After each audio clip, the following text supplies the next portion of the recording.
Tonight we have a battle for first place featuring conference rivals, the Alamo Heights Mules and the Clemens Buffaloes. Clemens is coming off of a huge win last week against the highly ranked Bernie champion. Can the Mules top the Buffaloes and keep this race for the conference tight? Let's find out. What was supposed to be a fight to the finish ended up being quite the upset. Alamo Heights didn't wait very long to put points on the board. With only 2 minutes in, quarterback Dalton Banks threw a 31-yard touchdown to Christian Lewinda.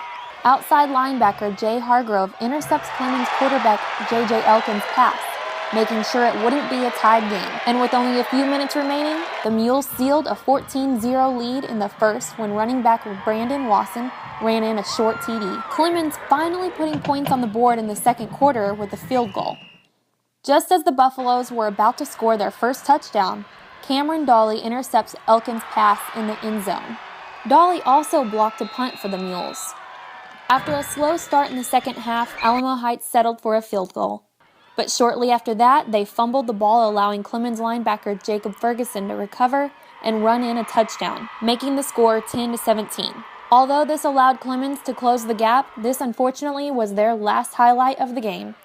Before the third quarter came to an end, Wasson delayed the game by throwing up right on the field.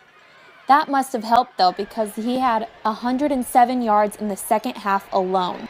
He carried 25 times for 121 yards total and 2 touchdowns. He came back in the game shortly after his incident and scored his second TD. I believe he was forgiven. Starting the fourth quarter, Zach McConnell blocks a punt and runs in another TD, making it 31-10. The Mules' defense made it pretty tough on Elkins. Both Mitchell Abramson and Connolly Kuntz snagged interceptions as well. Speaking of quarterbacks, Banks passed for 262 yards, 144 of them just in the first quarter. Clemens' defense allowed 415 yards for the night. This was Alamo Heights' homecoming. What better way to celebrate than snagging a playoff spot? First of all, we had a great week of practice. I mean, they understood we're fighting for a playoff spot, and by winning, we almost assured ourselves, and with the Bernie loss, we're in, and so they knew that, and they wanted it. We're not intimidated by anybody. They're a good team, and we knew that, but we're a good team, too, and we tell our kids that, and the kids believe that. Once again, your final score, Alamo Heights 31, Clemens 10. Here at Orem Stadium, I'm Vanessa Nelms reporting for the Padilla Poll.